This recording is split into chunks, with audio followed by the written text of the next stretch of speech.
All right, so we have a very special guest name. His name is Dylan Miracle. He's based out of Central Valley of California and awesome dude, stud. Super excited to have him here. But Dylan, before we get into everything and your life, can you just give yourself like a small little introduction about who you are, what you do, all that fun stuff? Yeah, absolutely. So I'm a retired college wrestler. I started in the real estate business um, probably 3 years ago now, coming up on 3 years, maybe a little bit over. Started off as like a glorified cold caller lead acquisitions guy. Stumbled into the business. My dad was in it for a long time and was looking to grow. So been doing it ever since, kind of part time. Been full time for about a year now, and I've had a little bit of success since starting. And I think I take a little bit more of an extremist approach because maybe it's my wrestling background, maybe it's because of how I grew up, but I'm a little excessive and very passionate about what I do. So, Yeah, there we go. Okay, so you started with this. So your dad's already done real estate, so you were kind of exposed to business at a younger age. Is that correct? yeah, no, for sure.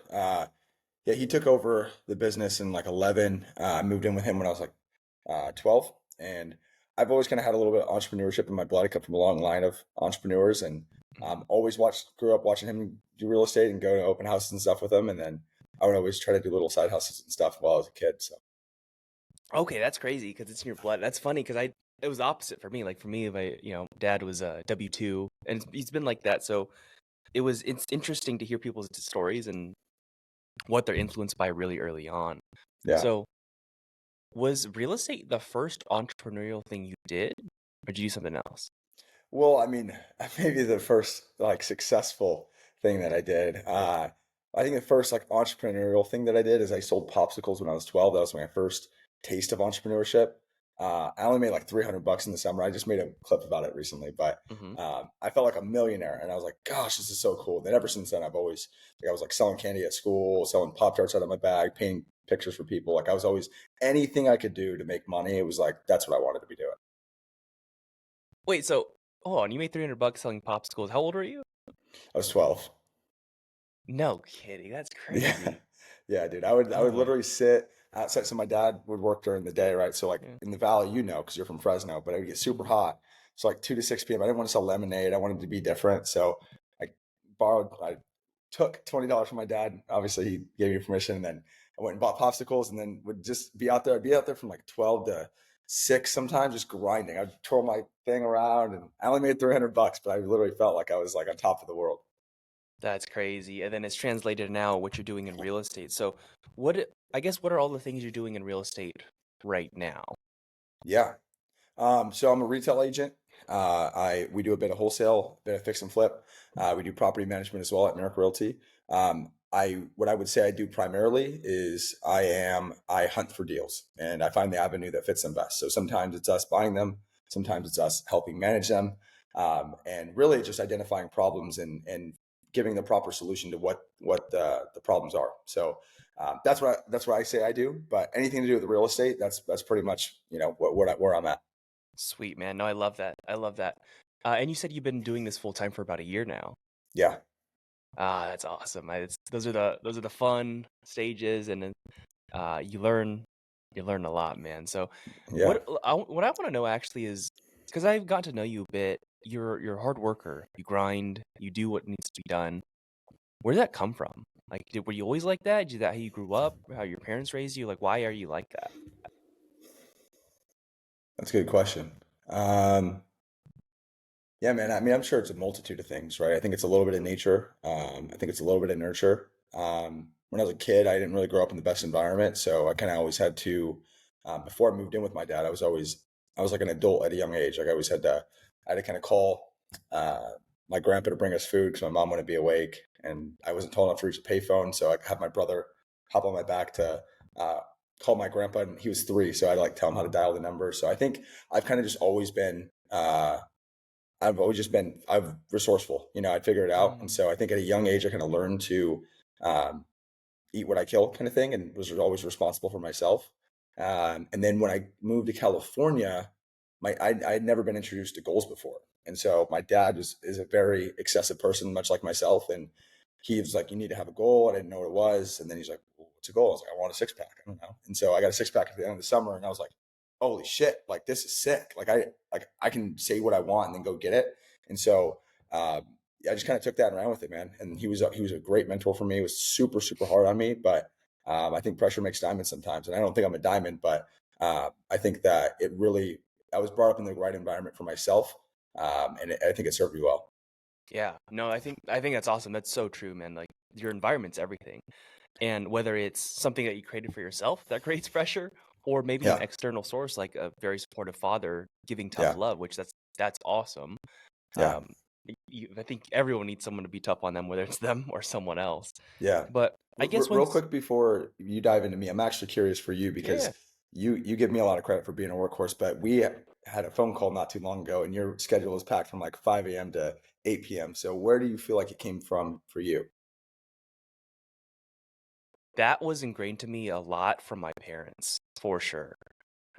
Early on, the only thing that they really pushed me to do was just be a good person and work really hard. That was really all they cared about. Like, I just want you to be a good person. Even my mom says to this day, like, I'm so happy the kids are like, you guys are nice, you guys are good people. That's awesome. That's all they cared about. And then work hard was instilled from my dad. And honestly, it was a different kind of push from my dad. Like, I didn't really get a lot of like, oh, good job, like great job. Where I got a lot of like, oh, you could have done this better. Like Same, dude. in this game, like you could have done Yeah. this, or like it was that. Hmm. So I was always trying to improve. And I never Yeah. understood why until I grew up, and I was like, yeah, that's I think that's what we need as men from our Yeah. I dad. So agree, dude. it was that, and then I slowly got reinforced from just like working hard. I'm like, oh, like I started to be good at school, good at the sports, because I just worked really hard and harder than everyone else, and it just got reinforced over and over again. So that's probably for me what it That's was. awesome, man. I think that's so special, dude. It's like, because it really does take a special kind of person to just lock in for as long as, someone like yourself, or maybe in some cases like myself, but I'm also very interested to hear how people kind of grow up with it. So that's really cool. Yeah, yeah, and then my schedule did change, but it's the same thing. It just shifted to a 2.5 hours later. That's awesome.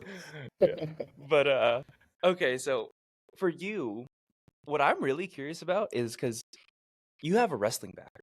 I never did wrestling, but a lot of the wrestlers that I knew, they were crazy. Like Yeah. the amount of weight they'd lose, and they would just sweat and just chew gum, and like, dude, it seemed hard. And even recently, I like the last 30 days, I'm down 18 pounds. I got too fat, and so I was on a very strict 1,000 calories a day, Yeah. 10K steps a day, 10 minutes of resistance every day. Well, that wasn't the focus. The focus was lose the weight.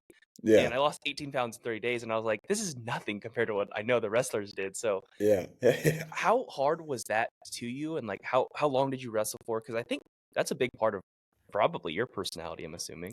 Yeah, for sure, for sure. Yeah, and you get a couple of drinks with me too. I'm going to be single legging everyone around me, but um, yeah, dude, I was always like an athletic kid. I was always just like roughhousing and wanting to play. Always, it's just I've never been like the most talented, but I was always just I love to compete. It's just how I've always been. And tried baseball. I was probably MVP of least amount of balls caught and balls hit. So was not very good there. Tried karate. I was tired of punching the air. I wanted to punch people. Like there was just a lot of sports I tried, and I just wasn't very good or had really much interest in any of them. And then Hmm. stumbled upon wrestling when I was 10, dude, and I immediately like was just loved it. And because it was individual, I could like get all my energy out, and it was something I could control. I didn't feel like I was subject to a team, and I could control the outcome. And even before I knew what goals were, man, it was just like it was so fun for me to like just go out there and ball out. And so yeah, started when I was 10, and then I was okay. And then when I came to California and moved in with my dad, that's really when it was a jet fuel for me because he was so hard on me because he's always like been a huge believer in me. But like you talk about the praising like with your dad, dude, like there was very like small amounts, especially when I was younger, like where I was like, yeah, I'm proud of you, but it was like very spaced out, and I'm very words of affirmation. So I was always trying to make him proud. And he was like, you could have done better, could have done better. So that was really freaking good for me, man. So, and then I would just do I literally did 2 days from like seventh grade, literally until college. I did 2 days every day for like 10 years, dude. That's two So workouts slash two practices. That's what you mean? yeah, yeah. Yeah, So like dang. I would always hit like CrossFit, and then I would like do wrestling practice, and sometimes I even have a third workout in the day. I was just, dude, I just grinded, and I did that like all the way through middle school, all the way through high school, and then in college you're practicing 6 days a week. So Um, yeah, that's kind of the story with like how I kind of get into the sport. But yeah, I would definitely say that's definitely a huge part of my personality, dude. Especially when I got to college, it humbled me a ton. Yeah. What was the hardest part about that? Like in all your career, whether it's from seventh grade or to college, hardest part of your wrestling career, is there a moment that you're like, this sucks, this is horrible? Like I'm kind of curious to see how you navigated that. Yeah. I think there was probably two of the most pivotal moments for me, at least in like the hardest was my junior year. So I was always I qualified for state every single year of high school. And um, I could not cross the threshold to actually place, but in my opinion, I was good enough to place, especially at least my sophomore year. And then I didn't believe in myself, dude. So I go out in the matches, I lose 1-0 to a kid that I could have beat. And then, then my tournament's over a couple matches later. And then the next year, my junior year, when I really felt like I was beating kids that were placing and I was having a really standout year, get to state, dude, and it crumbled, man. I wrestled a kid and I won and then I lost. And so then I lost to a kid I beat earlier. So I was such a head case. And so I think that was probably the hardest moment my junior year when I didn't place because I knew I should have. And I just cry. I remember cry. I was a big crier and I'm still not, but I just remember, unless I'm watching like a cute movie, then I'll cry. I'm not going to lie about that. But I remember, yeah, dude, I went out in the hallway. There's like they call it like the hallway of tears at state tournament. I just sat there and just crumbled, dude. So I think that was a very pivotal moment for me because it kind of put a really, really bad taste in my mouth. And I was like, that's never fucking happening again. And then the second time I was challenged the most was spring of my freshman year in college because I was getting my ass kicked every single practice. And then when I got one of the guys had out, I think I just made a video about this not too long ago, but one of the guys kind of had it out for me because I was a little bit of a softie. And he just, one practice, just wiped the floor, like, dude, just wiped the floor with me and just literally tried killing me. He was like, my shirt was like, we were wearing dry fit shirts. He was waterboarding me, pulling my shirt over my mouth and like slamming me in the thing. And I was like near tears. But I'll tell you what, man, after I didn't talk to anyone for 12 hours, I mute. And then the next day, I came back. I came back a man. I was a boy going into that workout. I came out a man. Like that was probably the most pivotal moment. So, uh, yeah, those have now served me very well. So those are probably the toughest things I've gone through. Gotcha. I'm kind of curious. So, about the first scenario with you Yeah. lost that big match. Hmm. That's what you call it, right? A match. But Yeah. Yeah. Well, in this yeah, case, it was a tournament, but yeah. okay, You're on you the right lost track. the big tournament, lost the big Yeah. match, and you crumbled. But what did it look like the next year after that? Were you still wrestling at the next year, or Yeah. Yeah. So I was a okay? junior that year. And then, So dude, what yeah, happened the next year? dude, I just realized I had no more chances, man. I was like, this is it, and I knew what I was capable of. And then I literally went from beating quality kids by a point or two to being in matches to I was killing everybody, dude. I was like, I ended up placing fifth at state.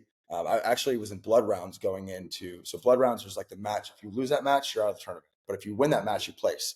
And so I, there was just no way I was not winning that. Like I knew I was the guy. I knew it was my year. And then I went from placing at state to placing at nationals to taking top 12 at another national tournament and just really, really just accelerated my growth. And if I wouldn't have wrestled at state and if I wouldn't have done what I'd done, I would have never wrestled in college. At least I wouldn't have wrestled at Cal Poly because that was what really put me on the map because I was a late bloomer. So I think for me, dude, it just made me realize that you don't have anything else to lose and there's no point in being conservative. And so go out there and compete and have fun. Okay, and then how much of that drive that following year when you started to crush it, how much of that drive came from actually just like being pissed and not wanting to go back to that feeling again versus, oh, the end goal that you're chasing? Yeah. I think the beginning, dude, the beginning of the season, it was all about being pissed and just having that sour taste in my mouth.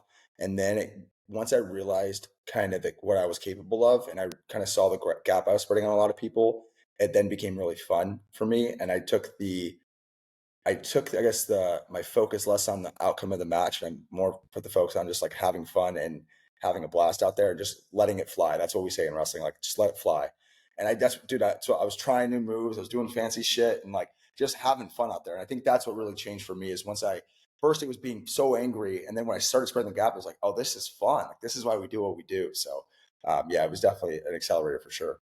I think it's fascinating actually is the things that I noticed from that is, when you went through the hard times, you came back even stronger and more Yeah. motivated than ever, and you started to have fun because you became good at it.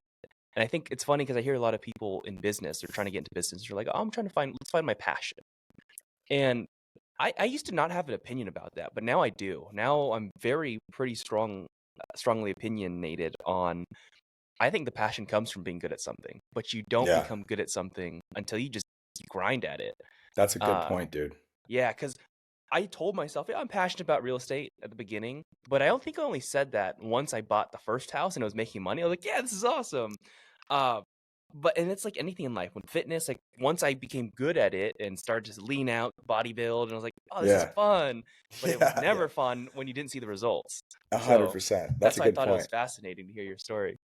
Yeah. Well, one thing I want to extend on that too, Justin, like one thing I've been thinking a lot about is once like you said, like once you start to see the results and if you can really like let go of the outcome, and what I mean, dude, it's so cliche. It's like focus on the process, don't focus on the outcome. Like everyone says this, but I don't think we really unpack it. I didn't unpack it at least, so maybe I'm not speaking on behalf of everyone. But I think what it really means, dude, it's like once you really let go of the outcome. So in this case, right, let's talk about real estate. Real estate can be fun because you can make money. But I think if you take the focus on like push the money making money thing aside and then you focus on the skills and the progress and the reps that you're doing, that's when it becomes actually really fucking fun because then you're like, okay, that line didn't work. Let me try this line. And then that line works. And then you're like, oh shit. And then you do it again and you get better at it. And then now you're like, it's exciting because you really are focusing on the process and who you're becoming along the way. And when you do that, at least in my opinion, I'm bullish on this, but if you do that time and time again and you get those skills and you keep getting those skills and you become very good, the money's going to come no matter what. And whether it's in 5 years or 10 years, it will come and it will come big. Yeah. The and I agree with that. The thing I will add, or the caveat, is that it's fun when you focus on the process. If you're in a position where you're able to like take care of yourself and survive. That's a good point. If you're in a Yeah. position where you're bleeding money, because I've been there and it Yeah. hurts, then it's like fuck the process. I'm gonna do this anyways. Like I'm still gonna do the work. I don't care if and it's like I don't care if I have fun or not. Like I'm just Yeah. gonna do it. Yeah. So Yeah. Yeah. That's a yeah, really no, good I point. agree. But that's just Yeah. my Yeah. thought. Yeah. I was like, yeah. No, that's solid though. No, you're right though, because Yeah. it's like there comes in waves, right? Like some days you're like you could have a couple months where it's like this is great, I'm making progress, and then you get slammed, and you get hit in the face, and then it's like Mhm. when it's not fun, what are you doing? And that's where discipline comes in. Yeah. Okay. So, I mean, what drives you now to do the things that you're doing? Because, I mean, what you're doing right now to find deals, it's hard work. It's a lot. So, Yeah, what, what, I guess, motivates you to do that stuff? yeah, man. I mean, it changes, right? I mean, when I was first starting, it was only to make money, and that was like the driver because I just wanted to eat, dude. Because I was bleeding money. I was paying rent for a house I wasn't even living at in Slow, and so for me, it was like I just want to make money. I just want to make money just so I can feel like I'm doing something.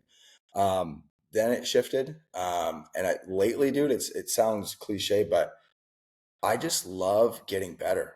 Yeah. Like I love it, man. Like I like when I'm on the phones and I build rapport, dude. I love that. Like I love the chase. Like give me a hard time on the phone, dude. Like don't give it to me. Like let me try to work for it. And then when I get that person on the phone to then meet me in person, like dude, that's sick. Like they don't know you. They don't see you. You're a stranger. And like I think that is to me, it's again, I'm a weirdo, but I love that stuff, dude. I love getting better. I like trying things like with like my conversions with appointments and things like that. So that's I think what really drives me. And then also just having really crazy goals is another big driver. And I'd say the biggest thing right now that I'm most focused on is just giving back, dude. Like I want to help people. And I mean you even did that. I've told you a couple times now at this point, but you did that for me, man. Like you were the catalyst for me to start posting consistently and believe in myself to do it because of a conversation that you and I had. And I don't even think you realized like where that conversation was going to go. That it was just you being a nice dude and just was like, what are you afraid of? And I never thought about it like that. And it's that moment, the next day, I told you, the next day I started posting. And since then, I've made I don't know, 100 posts, or I have no idea how much, but it just that's the kind of stuff that fires me up. It's giving back, um, progress, and having big goals, I would say. Yeah. Yeah, no, actually, the reason why it's funny you said something like, "Oh, you're like, I'm a weirdo." It's like, you're only a weirdo in the wrong circles. In the Yeah, right that's rooms, yeah, in the right groups, it's like, "No, you're normal." Like, yeah, this is normal for me. It feels like normal. And, yeah. Can I ask you a it question? yeah. So I'm glad you brought that up because it's something that I've been thinking a lot about. I'm curious, when you were growing up, maybe you didn't feel like this. So don't feel free to disagree here. Did you ever feel like a black sheep? Like maybe you Yep. kind of beat to the I was different drum than never everyone else? I was able to be friends with everyone because I was Mm-hmm. so different.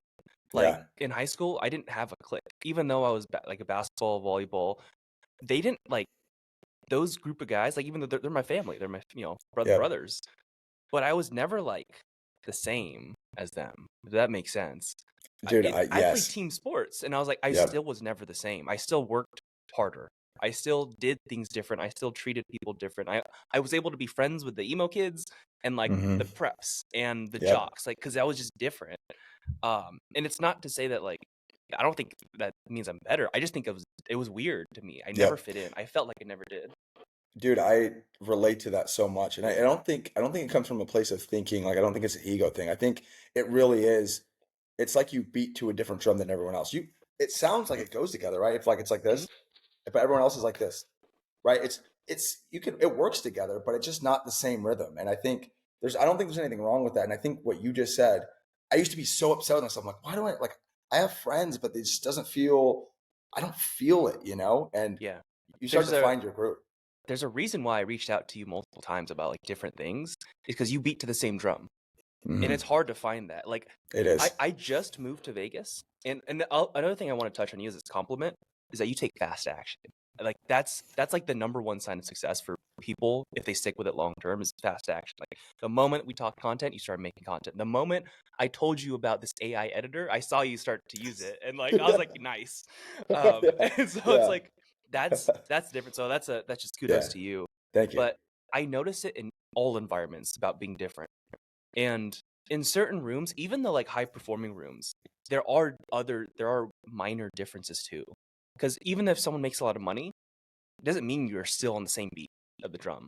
Like, Hmm. it's like overall everything. Like, I walked into Yeah. this office. It's a new office for me in Vegas for Wealthy Investor, and like I'm still friends with everyone, but I definitely beat to like the same drum as like maybe one person, Yeah. maybe. And it's the CEO. Like, so Yeah. it makes sense. Yeah. Yeah. That's cool though, man. It's really refreshing to hear you say that because it's something I used to beat myself up for so long, especially coming from a person like me. I was always a big people pleaser. And only in the last year have I really embraced kind of my weirdness and my uniqueness Mhm. and felt okay with it. And realizing that, hey, we're gonna repel some people, and that's okay. You know what I mean? Mhm. They're not just meant to be in our close circle, and that's fine. And maybe our close circle is small, and again, that's fine. So Yeah, I like that you said that. I turn off a lot of people. In fact, when I first started posting on social media, I think I might have had like initially, I don't know, 1,600 followers on Instagram, for example. As I Hmm. posted, I would track my analytics, and I saw that Yep. I lost 2,000 followers when I didn't even have Yep. 2,000, and then I Yeah. gained like 5,000. I was like, whoa, that's interesting. Like, Yeah. you can Yeah. really repel people, but A attract hundred percent. a different group. Exactly. Man, that's I'm really happy you touched on that, because yeah, that's why I reached out to you, because I'm like, only a few people I know can beat to that kind of drum.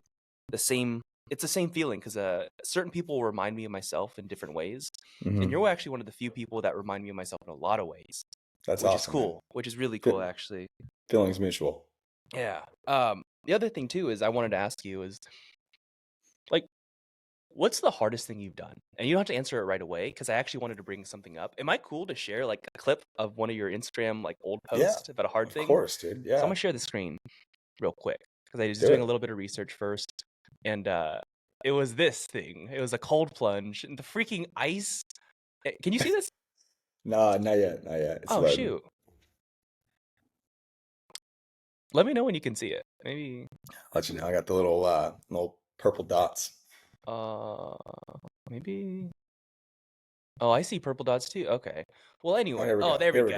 go. Yeah, so look, you're doing a cold plunge in, like, Yeah. freezing cold weather with your girlfriend, and that like, I don't know how long ago. Let me see. This was January 3rd. I don't know the Yeah. year. Well, like, a That's year ago Yep, about or a year so. ago.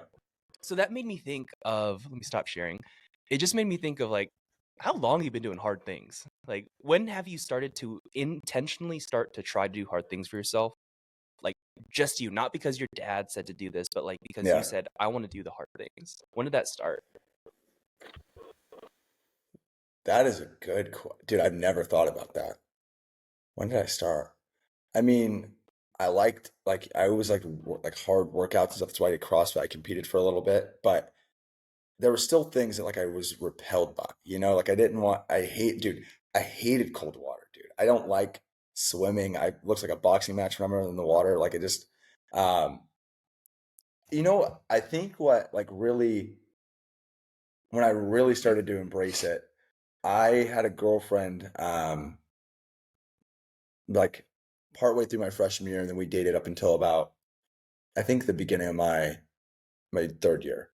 Um, and when we broke up, and I had broken off with her, I was so like I didn't realize how like codependent I had become, and Mhm. I had stopped doing hard things altogether. Like I was just like very comfortable, dude. Like I was kind of like getting a little thick, and I was just like I was kind of being a bitch, dude. I was, and I didn't like who I was. And then I got so sad, and I was literally on the couch playing Clash of Clans all day, Mhm. like not doing homework. I was hardly going to class, and from there, I just kind of I wrote down on a paper.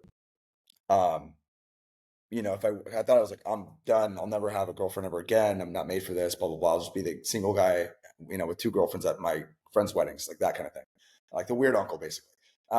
Anyways, um, I remember writing on a paper. I was like, if I were to date again, who would I want? Like, what kind of girl would that look like? And I wrote it down, and then I asked myself a follow-up question. I was like, am I that kind of person that would attract a girl like that? And dude, I was playing Clash of Clans. Like, of course I wasn't. So that dude, I just started saying yes to everything, dude. Like then I swam to like the buoy, like in the middle of the winter in Pismo. So I swam the buoy and back. I'm not a good swimmer. I just did it because my buddies did it in wetsuits. I did it in nothing. Like I just stupid stuff. And like I was going on hikes at midnight just because I was just saying yes to everything. I did a stand-up comedy thing just because it scared me, and I was like, let's do it. So I just started saying yes to life, dude. And anything that sounded remotely scary to me, I was like, I'm fucking that's growth. And I just wanted to grow, and I was so tired of who I was becoming. So I think that was really the catalyst for me, because up until that point I wouldn't do cold plunges. Like we had like an ice plunge for the wrestling team. I tried it one time. I was like, I'm never doing this in my life again. And dude, that was a catalyst for me, I think. It really was. That's so interesting. I think that's fascinating, man. Because it's I guess for me, it only intentionally started happening after high school when I was starting college and starting to get into bodybuilding. And I realized like, whoa, like I grow when I do the hard stuff for my body. So I'm like, what if I Hmm. do other uncomfortable stuff? It's kind of similar to you. I would just do random things like just because I was like, I want to do hard stuff. And Yeah. I'd be like random runs like super late in the night, late and Just random like things that made me psycho shit. uncomfortable. Yeah. Even like the not psycho, but the uncomfortable Yeah. stuff, like Yeah. going to a Yeah. Zumba class, and I was like, Yeah. stuff that terrified me. I just Yeah, do yeah, it, yeah. and That's cool, dude. That's yeah, cool, man. that's so funny. But okay, what's the hardest thing you've done then in maybe business? Let's talk business then. Yeah, So if it's far, business, wow, hardest thing, dude, probably staying consistent, man. Like mm, I was really challenged last year. I was working at a company called Marks and Millichap, and I worked there because I wanted to become an like apartment, you know, retail or apartment agent or whatever. And I worked for this guy, and I thought I had different expectations going into it. I thought I was gonna be getting a certain kind of mentorship, and I wasn't. I was just banging out calls. I had no money. And I did this for 8 months, and I was a college wrestler, so I didn't. That was like what I was doing full time, and apartment sales take way longer to sell than residential. So dude, I was like, you know, credit card, credit card, credit card, credit card, and then I was living in Slow, but I was actually living in Fresno. But I was paying rent for a house in Slow. So then I was like paying money. And then I was just like, dude, I was like going broke quick. And in September, I had spent my last money. I had $300 left in my bank account, or 700. I had 700. My credit card took it out completely. I didn't realize rent was due that day. And thank God I had like $550 left in my cash in my house. And so I was like, I told my roommate, I was like, dude, just take my cash. Can you pay for my rent? And then you keep my cash. And he's like, sure. And then from there, I was like, that until about January when I closed my first wholesale deal was very, very hard on my mind, dude. I was like, do I want to stay with Marcus and Millichap? I didn't want to. I started working again with my dad, so I had to swallow my pride. And it was tough, man. I was doing like wrestling sessions just to like pay for rent and pay for food, and then like try to just get out of this hole I dug myself into.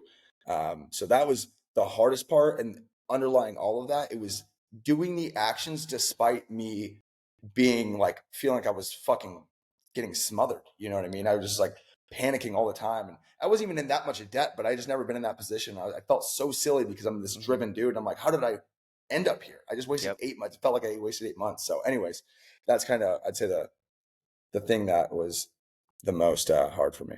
Yeah, no, it's at the beginning, it's just hard to balance everything. Did I get disconnected from your headphones? Yes, let me connect again. I got a freaking phone call on my phone on work mode. All right, there we go. Cool. But yeah, that's the hardest thing at the beginning is when you're just trying to do it all, like because you have to do things for money, for just to live, and then you have to do things for the long term and the things that you're trying to grow. And actually, you know what, dude, this was a big mistake of mine. I don't know if I'd say mistake. I would say it was just an experience that I learned. But because I've been flipping houses, wholesaling houses, doing this investing for like 5 years. For a large part of the 5 years, my goal was actually not to grow the investing massive. Like that wasn't my goal. So I like did enough so that it made money. And I was like, fine, like chilling with the income. But my whole focus was on the content. Like, how do I get better at content? Like that was like my 40 hours a week. That's where my stuff was. And real estate was just enough to bring income in consistently. So it's funny because last year, I think I mentioned to you, it was like it was really hard. We lost a lot of money for these flips. And I'm excited for myself because for the first time, like I'm actually like focused all in on like money. And I don't think I've ever done that actually. Like I've always just made enough money to survive because like that was a life I was comfortable with. I'm like, but now I'm like, it's almost like an insecurity of I just don't want to feel that again, and I refuse. So yeah, no, but Isn't I that think special though, dude? Isn't that Yeah. special? Like I think that like we a lot of times, myself included, for a while, was like you want like an easy life. You know what I mean? You want things to be good or whatever, but dude, that's not how life is. And if you really want to be a tough person and like a real entrepreneur, and like life's gonna throw curveballs at you, and be grateful for that. Like that's how you become tough. That's how you become good, because you're resilient and you learn how to navigate problems. And had that not happened to you, like you wouldn't be, I know even talking to you, like you're in savage mode right now. And I can hear it in your voice. I can see it in your eyes. And I think that wouldn't happen if you hadn't had that experience. Yeah. And you know what's funny, dude, is I can see through people now, like much clearer. I can see when they have the same savage in their eyes. I can see when they also have the pain because I know exactly what I look like and felt like. And I think for most people too, when they're going through that, man, is because this video is for the up and coming entrepreneurs who are going to go through the hard times. Is like when you're going through that stuff, you can tell people like it's okay. I try to, because I have students and some of them, even when I know they're going through a hard time, they won't want to share. And part of it's ego, and I get it because I felt the same way. I didn't want to share anything. But the moment you start sharing your struggles, you realize there's a lot of people struggling. So I think it was, I don't know. I just think it's fascinating learning from people's hard times and the stuff they're going through, because that's where you really learn. Is social media is the way it is, and it highlights everything because that's what people like. It's exciting. But real entrepreneurship, real business, it's boring and hard. And sometimes it's ugly, you know? Very ugly. Super ugly. But what do you think the biggest risk you've taken so far is? It could be business, it could be anything, like just in life, your biggest risk.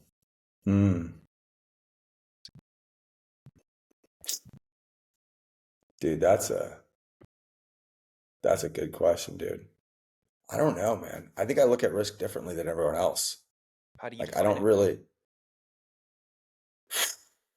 That you got me thinking, Justin. Me too. I'm thinking too. Oh man, dude. I don't know how I define. I mean, everything's risky, dude. You know, like going to the gym and lifting weights is risky. You can hurt yourself, you know, not Yeah. going to the gym and not prioritizing your health. That's risky, you know, like Yeah. going Well, after that your dreams hmm. is risky because you're going to inherently take risks to get there and you're going to have to sacrifice things. That's risky. But living a life that you know you shouldn't be living when you know you're capable of more is to me more risky. So I don't know. Yeah.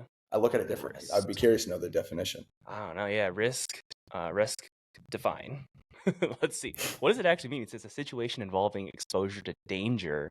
So then it's the definition of danger. Exposed to danger, harm, or loss. Okay, so that's how risk is defined. How do Yeah. I stop? Wait, I gotta stop sharing. So I guess, yeah, for me, I don't know. I'm trying to think of it right now as you're thinking of it, but like danger to me is it's hard because I actually had just a main W-2 for my living for a long time. I technically still have one because I'm coaching. It's not my coaching program, but Yeah. for the longest time I was working in a bank, and it didn't feel risky because I was like, oh my gosh, income's coming in. But over time, I just got so sad, dude. Hmm. I was really sad, and I was like, this is depressing because there was no room for growth. Anytime I Yeah. tried to help and like, I think we can make this system better. They're using old school papers. I made Excel files to like speed everything up. And they're like, no, no, this is how we do it. I was like, dude, I don't know if I could do this. So, Yeah. I think Yeah. risk in that scenario is like the danger for me was like getting stuck, in that situation. But risk for someone else might be something of like, whether it's opportunities not taken or Yeah. things they have tried and just lost a lot. So, Yeah. have you thought of Well, something for you? I was just going to elaborate on kind of what you said. I'm like the grandpa of my friend group. I've always been that Yeah. way. Like I'm just like I love helping people and giving advice and stuff. And a lot of times when friends of mine or people that I know like talk about things that they're scared of, I remember hearing this when I was like, I've always been in self-help. And I remember, I think it was like 4 hour work week, but he was talking about risk or something like fear. And it was like, he would rank it on a scale of 0 to 10. And it was like, 0 being certain death and then 10 being like absolute success. Like most of the things that we're scared about are usually falling like on or it might have been flipped, but it was like basically it's like it's not that bad. And when you like Mm, moving somewhere, like, oh my gosh, it's so risky, I'm gonna lose my job, like blah blah blah. And it's like, okay, well actually rank it, right? Like what does it look like? And maybe 0 is like you die, is like it's probably more like a 6, right? It's more like a mm-hmm. 7. Like nothing bad's actually gonna happen like that bad. So I've always I think so, that's something that I've always internalized since I was a kid. So I just look at it differently, dude. I'm like, is it certain death? Like, is it like, as an example, me doing stand up comedy, the absolute worst that can happen. I always like to ask, what's the worst that can happen? The worst that happens is my ego's hurt. Mm-hmm. No one laughs. People think, whatever. But the way I work, there's going to be opportunity in this for me to learn about myself, to challenge myself, to look at it, So I don't look at it as a risk, dude. I'm just like, this is an opportunity to grow. And if worst case scenario, it's still a win. Yeah. So I don't know. Interesting. As you're doing that, I'm like actually looking up statistics of different things of risk, because when you said death, it actually made me think of like, I was trying to think what is actually the riskiest things I do every day, and I was like, it's probably driving.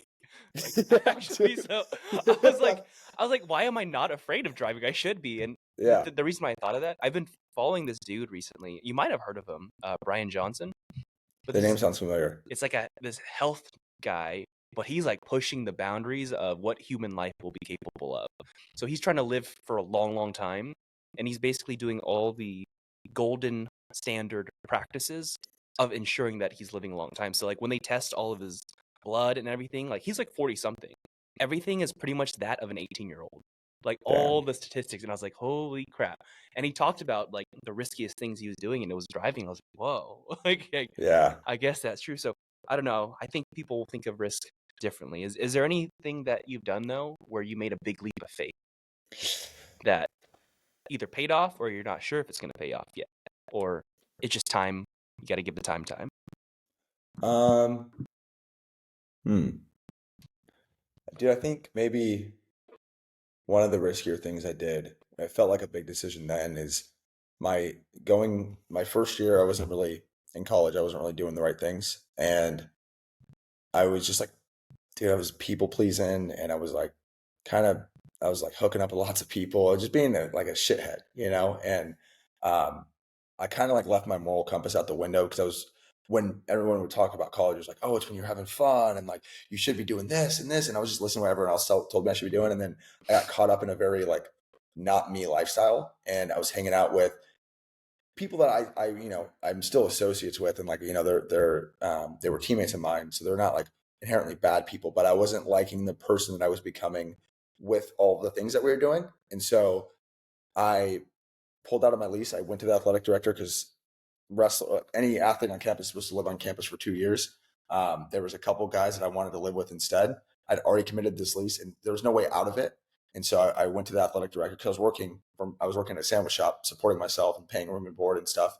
And I went to him. I was like, I just pitched him. I just sold him, and I went in there with my coach, and he's like, "No, there's nothing we can do." And I was like, "Dude, I work 30 hours a week, just trying to make it by.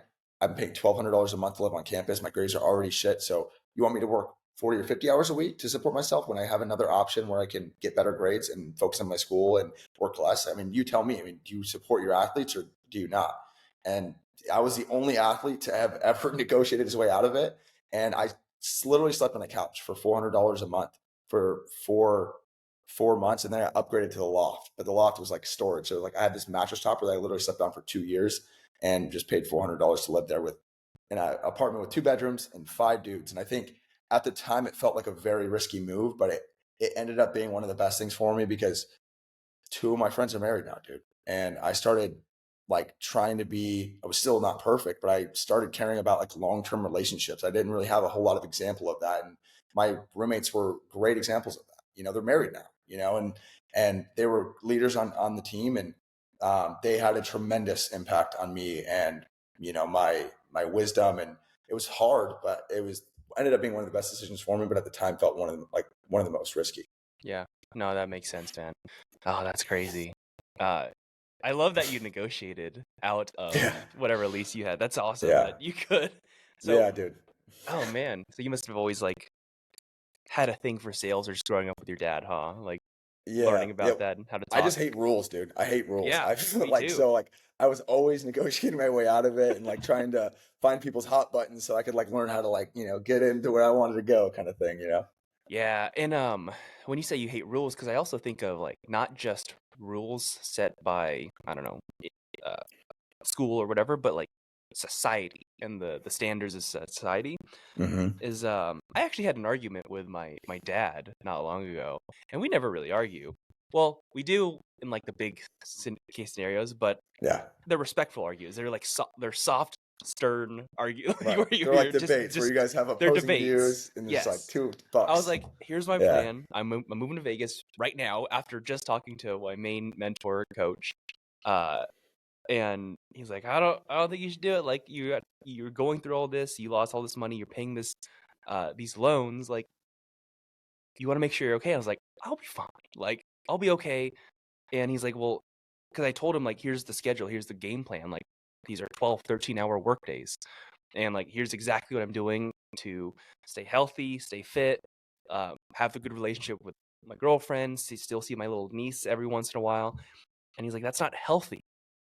And I straight up told him, I was like, I don't care what you think. Like, this is what's going to work for me. Because I was Yeah. like, how can you not say it's healthy when I actually have scheduled breaks to eat my healthy food, scheduled walks to do my walk, scheduled Yeah. resistance training. I'm feeling good, scheduled 8 hours a night to actually sleep because I've actually messed a lot with sleep in the past, like less and Mm. less. And I function pretty good with decent sleep. So Yeah. Yeah. Same. I think a lot of people will sway you and try to like the moment you start to be different than someone, they just try to pull you back in. And they're like, no, Mm-hmm. like it's not okay. It's like, no, it is okay. It's okay to be Yeah. whoever the heck you wanted to be. Um, and I That's a don't good even, point, dude. yeah, I think it's I used to get upset about it, but I think it's well intentioned most of the mhm, time. I think that people want the best for you, and usually that's the path of least resistance, right? It's the safest option. So, especially when it comes to family, right. everyone wants this version of you that's like they know because they want to coddle you and make sure that you're okay.